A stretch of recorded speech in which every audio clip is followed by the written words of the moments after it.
तो साथियों आ गए आप। अरे स्वागत है आपका। दूध झूठा हो गया। दूध झूठा हो गया। अब तो सारा तो आपको देना पड़ेगा।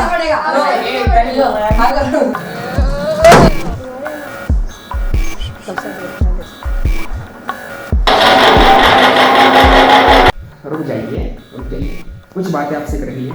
तो साथियों जैसे आप नई नई वीडियो देखते जा रहे हैं उसके बाद आपको ऐसा महसूस हो रहा होगा कि इनकी तो क्वालिटी बदल रही है, वॉइस क्वालिटी बदल रही है, वक्त बदल रहा है, हालात बदल रहे हैं और भी बहुत सारी चीज़ें बदल रही है ना। और अलग अलग जगह पे पहले जाते थे और अभी भी अलग अलग जगह पे शूट कर रहे हैं और हर वीडियो में इनकी अलग अलग जगह आ रही हो, ये क्या क्या कर रहे हैं क्या मालूम है ना साथियों।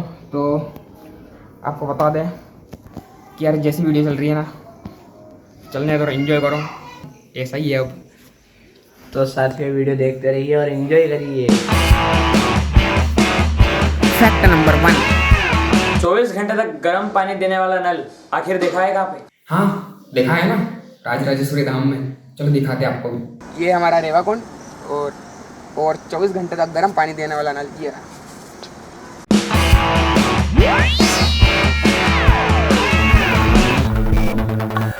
आज प्रतिपदा है तो सबको बुलाते हैं, धोती बुलाते हैं, स्नान कराते हैं, मजे दिलाते हैं, पानी बताते हैं गरम गरम। मेरे साथ ये है अपना गर्म पानी का भंडार जिसके अंदर 24 घंटे गर्म पानी आता है। और सुबह 8 बजे के बाद थोड़ा सा हल्का हो जाता है। बस सुबह सुबह ना ब्रह्म मुहूर्त में जैसे 4 से 5 तक आता है जो पानी आता है। नीचे ट्यूबवेल लगा रखे अपन में, जैसे पानी आता है 24 घंटे आपको गर्म पानी मिलेगा यहाँ पे।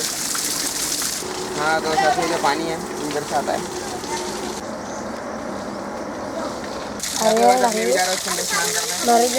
गर्म पानी एकदम मजा आ जाएगी। हाँ हाँ आनंद आ गया यार, ऐसा लगता है यहाँ से निकलो ही मत बस।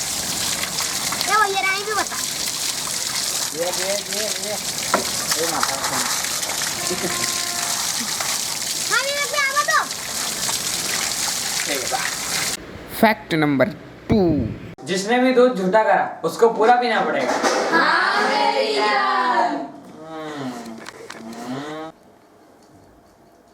दूध ले देता हूँ।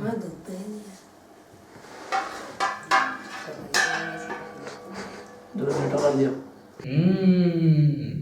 तो बहुत कर रहा था, अब कर दिया दूध झूठा, तब पीना खुद ही। अरे नहीं कराया यार। दूध झूठा हो गया। अब तो सारा तो आपको देना पड़ेगा। पीना पड़ेगा अब तो सारा। अब तो आपको सारा पीना पड़ेगा। चल ठीक है यार, लेके जा रहा हूँ। तो यार हमारे सामने पियो ना। नहीं पियो ना। अरे हमारे सामने पियो। गेट खोल गया। बोल गुरुजी बोल। मत बोलना बस। नहीं मैं तो बोलने जा रहा ना अभी। अब क्या करेगा दूध का? अबे जाके ना इसको गट्टर में भिगाएगी और कुछ नहीं करेगा जाता। नहीं यार ऐसा मत यार। चलो फैक्ट नंबर 3, सब बच्चों के रोने का अड्डा।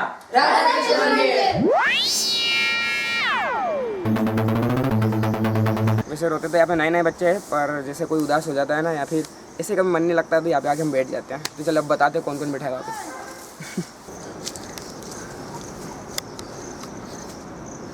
देखिए कैसे रो रहे हैं। सब अपने घर वालों को याद करके रो रहे हैं। ये भैया, ये देखिए इनको हाथ हिलाते हिलाते रो रहे हैं भैया।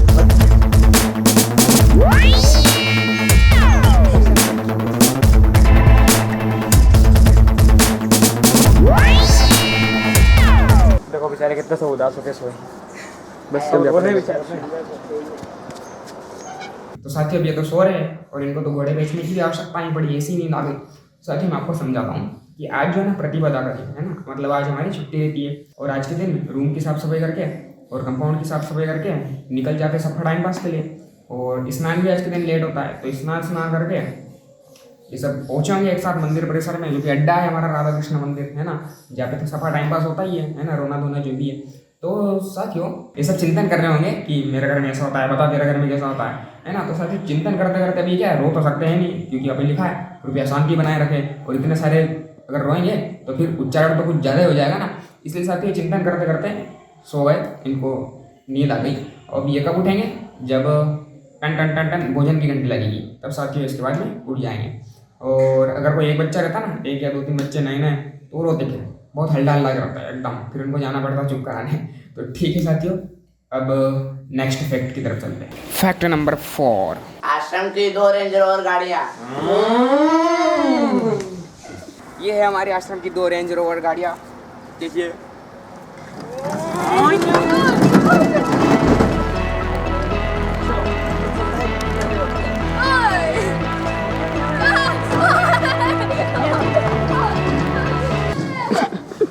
एक उधर वो गिर गया, इधर ये गिर गया। तो हमारी रेंज वाली इधर फंस चुकी है।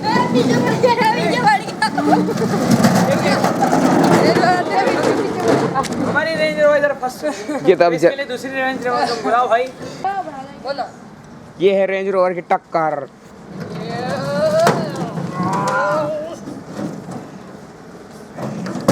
थोड़ा एकदम पीछे ले जाओ दोनों।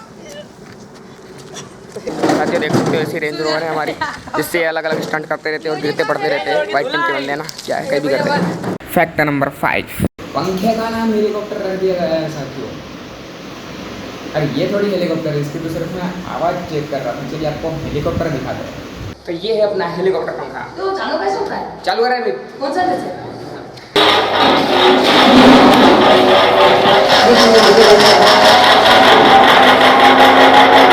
तो ये है फैक्ट नंबर 6, सिले हुए वस्त्र पहनना मना है। मना है। मना है। है ना। तो बिना सिले हुए वस्त्र पहनना कैसे? ये तो सिले हुए वस्त्र है और अधिकतर सब सिले हैं। तो साथियों आश्रम पे जो है ना, वो बिना सिले हुए वस्त्र पहने जाते हैं, है ना। तो ये भी एक फैक्ट ही होता है। और बिना सिले हुए वस्त्र कैसे होते हैं? हाँ। और साथियों ये जो है ना, ये बिना सिले हुए वस्त्र है ना। ये कहीं से भी कहा तक सिले हुए नहीं है। देखो ऐसे, देखो साथियों, अच्छी खासी घड़ी करी थी संजीव ने। देखो कहीं से कहा तक सिले हुए लग रहे हैं क्या आपको? एक बार दूसरे से सिलाई मशीन से सिला हुआ है कि नहीं? तो साथियों आश्रम पे ना आपको ऐसा ही लगेगा, बिल्कुल फ्रेश आगे खरीद सकते हो। बिना सिले हुए वस्त्र ही पहनने पड़ते हैं और अंदर भी लंगोट पहननी पड़ती है, जो कि बिना सिली हुई रहती है ना साथियों। ये आश्रम का नियम है और फैक्ट भी है कि आश्रम पर हम सब बिना सिले हुए वस्त्र पहनकर रहते हैं। और ठंड में भी किस प्रकार से रहते हैं सभी गुरुकुल के विद्यार्थी, ये बहुत सोचने का विषय है। इसके ऊपर आगे वीडियो बनाएंगे। चलिए अगला फैक्टर देखते हैं। फैक्ट नंबर 7, भोजन की थाली उठाने के बाद गोबर लगाना पड़ता है, ऐसा क्यों? ऐसा क्यों? अच्छा देखिए मैं बताता हूँ ऐसा क्यों। तो साथियों सबसे पहले ये जो भोग है इसको अपन साइड में करते हैं। आज हमने ना, देखो बता, आज हमने टुकड़े बनाए थे, मतलब रोटी के पोहे भी बोलते हैं। और साथियों ये मैं गोबर लगा रहा हूँ। यहाँ पे मैंने भोजन करा था।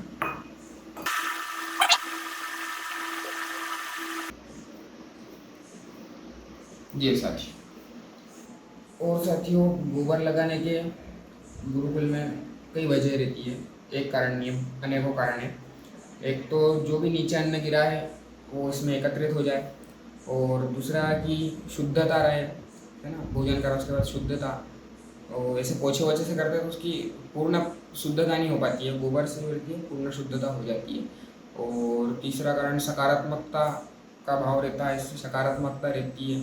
साथ ही ऐसे बहुत सारे कारण है गोबर लगाने के पीछे कि गुरुकुल में गोबर लगाया जाता है। आप देखिए हमने गोबर लगा लिया है अच्छे से, दिखाओ गोबर। अब बताओ हमको साथियों, हमारा जो कैमरा मैन है ना बहुत स्लो है ना, मतलब बहुत धीरे काम करता है। ये अब जैसे कि आपने देख ही लिया होगा, है ना। तो साथियों ये गोबर जो है ना शक्तिशाली बना देता है मनुष्य को, है ना। तभी हम इसको खिलाने वाले हैं। हैप्पी बर्थडे, जन्मदिन है तुम्हारा। फैक्ट नंबर 8, तो साथियों अभी मैं आपको बताने वाला हूँ जल फैक्ट के बारे में, है।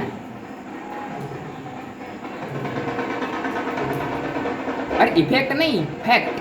फैक्ट होता ना तथ्य, है ना, तथ्य के बारे में बताएंगे आपको। तो साथियों संध्या के लिए या कोई भी पूजन के लिए जब भी आप ऐसा जल लेकर आते हो, है ना, लोटे के अंदर, और वो जल जमीन पर गिर जाता है, तो क्या होता है पता है? कुछ भी नहीं होता है। और यदि अगर आपका जल चलते चलते ही डायरेक्ट आपके पाँव पे गिर जाता है, या किसी गोंठे पर गिर जाता है ना, या कोई दूसरी गंदी चीज़ों पर गिर जाता है, तो साथ ही इस जल को फेंकना पड़ता है ना। अगर आप नीचे से अगर चल के ऊपर आए तो आपको इसको फेंकना पड़ेगा, तो और इसके बाद में आपको नया जल भरना पड़ेगा, है ना। तो साथ ही समझ गए पहला कि अगर ज़मीन पे गिरा है और उसके छींटे अगर आपके पाँव पे आए हैं तो उससे कुछ भी नहीं होता है ना, वो शुद्ध जल रहता है। इससे आप संध्या पूजन कर सकते हो। और डायरेक्ट अगर ये पाँव पे गिरा है, पायदान पे गिरा है, तो आपको उस जूड़ को धुलना पड़ेगा और फिर से भर के लाना पड़ेगा और फिर आपका पूजन पाठ संध्या आदि करना पड़ेगा, है ना। ठीक। फैक्ट नंबर 9, आश्रम का दादा डॉन। बताओ कौन? मैं तो नहीं हूँ। तो साथियों, आज मैं आपको एक शख्स से मिलाने वाला हूँ जो कि हमारे आश्रम का दादा डॉन कहलाता है ना।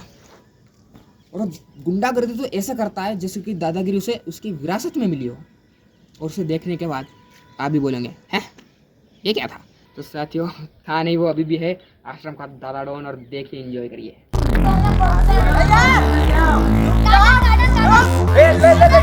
बबूले जैसा ध्यान है उसका।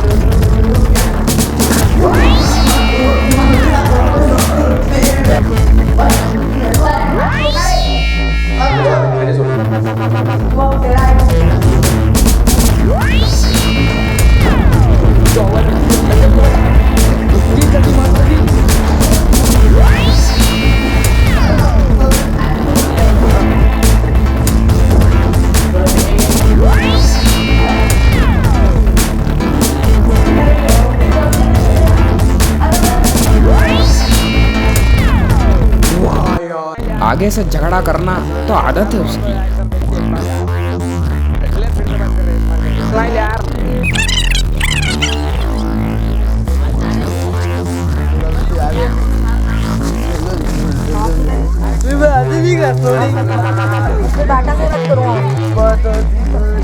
अरे इससे समझा है।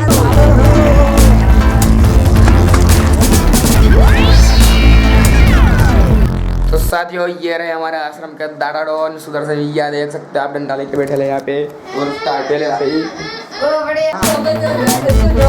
अकेले ही सब पर भारी पड़ जाते हैं सुदर्शन दादा डॉन।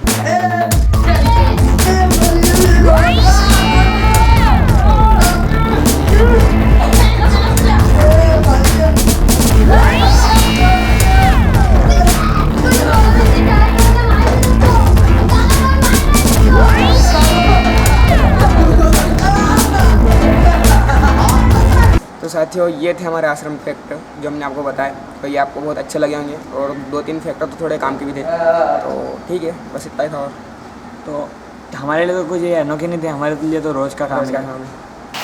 तो ठीक है, मिलेंगे अगली वीडियो में।